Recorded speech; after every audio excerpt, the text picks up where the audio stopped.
Pagi, pemirsa, kita tahu bahwa pasar itu merupakan tempat berkumpulnya masyarakat. Nah, di Pasar Cihapit Bandung, pasar tidak hanya menjadi tempat jual beli, tapi juga menjadi tempat anak-anak belajar. Pasar merupakan tempat bertemunya penjual dan pembeli, tempat berkumpulnya masyarakat serta pusat peradaban. Di Pasar Cihapit Bandung ada yang berbeda dari pasar lain. Di salah satu sudut Pasar Cihapit ini ada tempat bermain dan belajar anak-anak. Namanya Sekolah Pasar. Wadah edupreneur yang berlokasi di Pasar Rakyat ini menyediakan banyak kegiatan yang bisa diikuti anak-anak. Salah satunya dengan didampingi sejumlah relawan, mereka bisa menyusuri Pasar Cihapit Bandung untuk mengenal barang jualan para pedagang di sana. Sekolah Pasar merupakan sekolah informal berbasis rumah bermain yang ditujukan untuk pendidikan anak usia dini, anak-anak pedagang pasar, dan pengunjung pasar. Sekolah Pasar ini dikelola oleh sejumlah relawan dari mahasiswa dan alumni ITB. Adik-adik, ayo kita belajar entrepreneurship di Sekolah Pasar Cihapit. Ya, Mesa, untuk mengenal lebih jauh seperti apa Sekolah Pasar ini, kita akan berbincang langsung dengan pendirinya. Ada Sarah Ismula, ada Teh Sasa dipanggilnya ya. Selamat pagi, Teh Sasa. Halo, selamat pagi. Oke. Teh Sasa, sekarang udah ada berapa nih anak-anak? Tadi aku lihat banyak banget nih di visual yang kita lihat bersama. Ada berapa sekarang? Ya, sebenarnya anak-anak di pasar itu lumayan banyak ya. Kita ada 25 anak. Cuman memang setelah pandemi ini, kemarin pada saat pandemi kita memang tidak bisa beroperasi karena memang karena tidak boleh ya mengumpulkan mengumpulkan anak-anak. Bahkan anak-anak aja dilarang untuk datang ke pasar gitu. Tapi kalau biasanya sekitar 20-an. Sekitar 20-an ya. Mungkin kita tarik ke belakang sedikit. Awalnya apa sih yang melatar belakangi ide Teh Sarah ini kemudian kita bikin sekolah tapi di pasar gitu. Oke, jadi sebenarnya ini kan kegiatannya sekolahnya bukan sekolah formal ya. Jadi sebenarnya kita bilangnya sekolah pasar, tapi sebenarnya kegiatan untuk anak-anak di pasar, kegiatan edukasi. Awalnya itu waktu itu saya sama teman-teman itu dapat tugas sebenarnya dari tugas kuliah.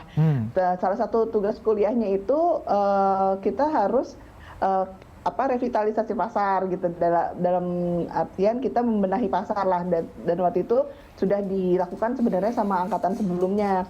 Jadi ini tahap kedua. Yang tahap pertamanya mereka masuk ke pasar, kemudian tahap keduanya kita lanjutin gitu ke kakak-kakak kelas kita. Nah, pada saat itu di situ pas kita bikin ada beberapa perbaikan, diantaranya ada infrastruktur kayak bangunan, gang, terus udah gitu ada dari sisi manajemen pasarnya sendiri bantuin, terus udah gitu ada juga dari sumber daya. Nah, sumber daya ini atau masuk edukasi, kita lihat di situ banyak anak-anak yang ikut orang tuanya berdagang gitu.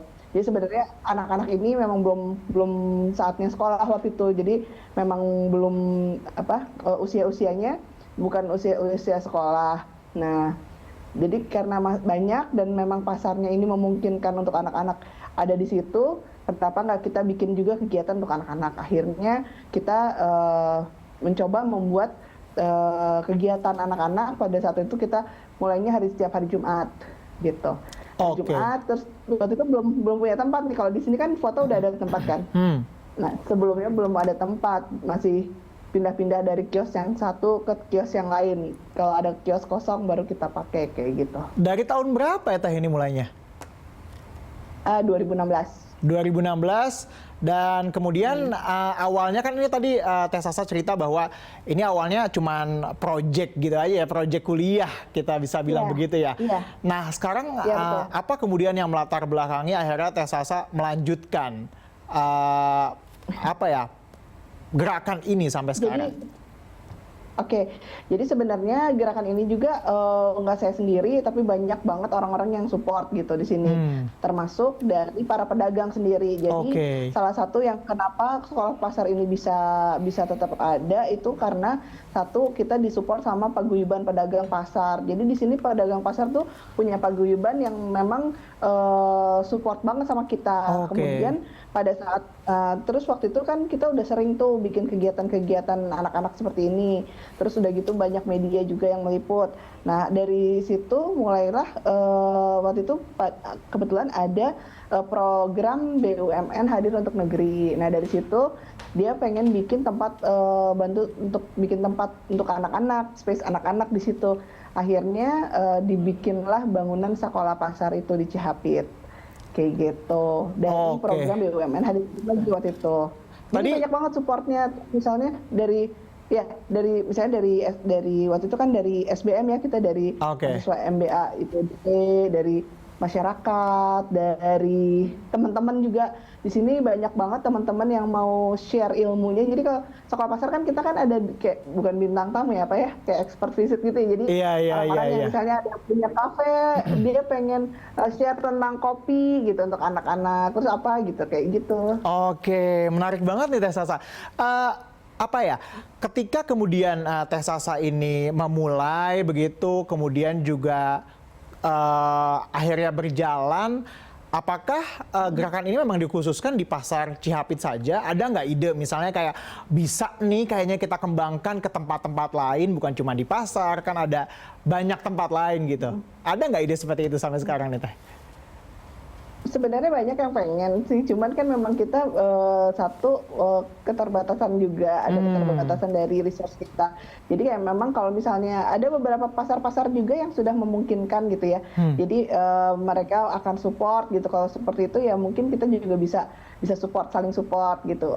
Silakan aja gitu. Ada beberapa pasar juga kalau nggak salah selain Cihapit itu sempat juga punya pojok baca gitu. Pojok baca buat anak. Nah itu juga bisa tuh nanti dari situ untuk anak-anak, kegiatan untuk anak-anak. Jadi sebenarnya pasar itu asalkan dari lingkungannya itu mensupport ya.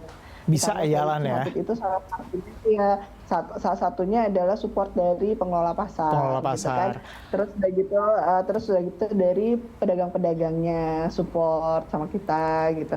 Terus dari teman-temannya, terus ada orang yang mau juga dari teman-teman, dari akademisi, dari semua gitu. Artinya bahwa ini bukan gerakan individual ya, karena ini melibatkan banyak pihak gitu ya Teh ya. Tadi Teh Sasa udah bilang bahwa ini adalah sekolah non formal. Artinya apakah ada umur-umur tertentu nih yang boleh ikut sama kegiatannya, atau semua anak pasar di situ yang misalnya orang tuanya di situ, atau bisa juga anak-anak di luar pasar misalnya begitu ikut di kegiatan-kegiatan ini? Bisa. Jadi sebenarnya kan awalnya memang karena anak-anak yang ada di pasar itu ya, maksudnya mereka main, tapi nggak terarah gitu ya. Ada tempat akhirnya. Nah tapi ya, di sini tuh kita tuh nggak hanya anak-anak pedagang, tapi juga anak-anak pembeli. Kalau mau ikut kegiatan ini, ya jadi biasanya kalau kegiatan ini tuh awalnya kan hari Jumat nih. Nah ternyata seiring berjalannya waktu, anak-anak yang tadinya belum sekolah akhirnya sekolah juga kan, udah masuk sekolah. Hari Jumat itu udah jadwalnya sekolah, akhirnya kita bikin hari Minggu kayak gitu. Tapi memang kegiatan ini belum kayak yang terus-terusan gitu, belum gitu. Cuman kita misalnya ada kegiatan itu kita akan share gitu, bikin posternya, kita share ke orang tuanya. Kebetulan kita ada grup orang tuanya juga gitu. Jadi kalau misalnya kita ada kegiatan, kita tinggal kontak, besok ada kegiatan kayak gitu. Berarti artinya terus bahwa kegiatan, target utamanya masih anak-anak prasekolah gitu ya Teh? Iya, jadi kalau misalnya sebenarnya anak-anak pasar. Anak-anak pasar. Oke. Iya, awalnya kalau misalnya hari biasa itu bisa bisa yang anak-anak kecil bisa main-main aja gitu. Tapi kalau misalnya yang kayak istilahnya nih kita bilang sekolah pasar tuh kegiatan kayak ada jelajah pasarnya gitu kan, ada orang yang ngajarin. Nah itu biasanya siapa aja bisa ikut, nggak hanya anak pedagang gitu. Oke, Teh, kalau untuk kegiatannya apa saja yang sejauh ini sudah pernah dilakukan, kemudian juga rencananya ke depan akan ada kegiatan begitu. Kegiatan apa lagi maksudnya? Apakah ada agenda khusus gitu? Sebelumnya belum ada agenda khusus. Memang waktu itu adalah konsepnya adalah di pasar itu kan semua produk atau semua barang tuh ada di situ, dan semua barang dan semua yang ada di pasar tuh bisa kita ceritakan dan bisa jadi media pembelajaran buat anak-anak di situ gitu. Awalnya dari situ aja. Jadi misalnya kita temanya tentang ini nih, misalnya tentang beras gitu ya. Beras itu ada kios beras, anak-anak dikenalin tentang beras. Terus udah gitu nanti di situ kita biasanya bawa proyektor gitu kan, terus mereka nonton entah di proyektor entah di laptop. Terus mereka nonton, oh ini beras tuh dari sini loh gitu, misalnya dari ditanamnya di sawah, cara nanamnya gimana, habis itu sampai jadi nasi tuh gimana gitu. Nah habis itu terus nanti ada kegiatan lagi tuh, misalnya bikin nasi kepal atau apa kayak gitu. Terus misalnya temanya yang lain lagi, misalnya temanya ikan, nah kita ke kios ikan kayak gitu. Wow. Terus misalnya ada bahkan karena waktu sebelum pandemi ya, itu saking kita udah sering itu, teman-teman tuh akhirnya mau yang ada dokter gigi, ada dokter biasa bukan dokter gigi ya. Terus udah gitu ada teman-teman dari waktu itu sempat juga dari WWF gitu. Nah, jadi banyak banget yang mau share ilmu, silakan.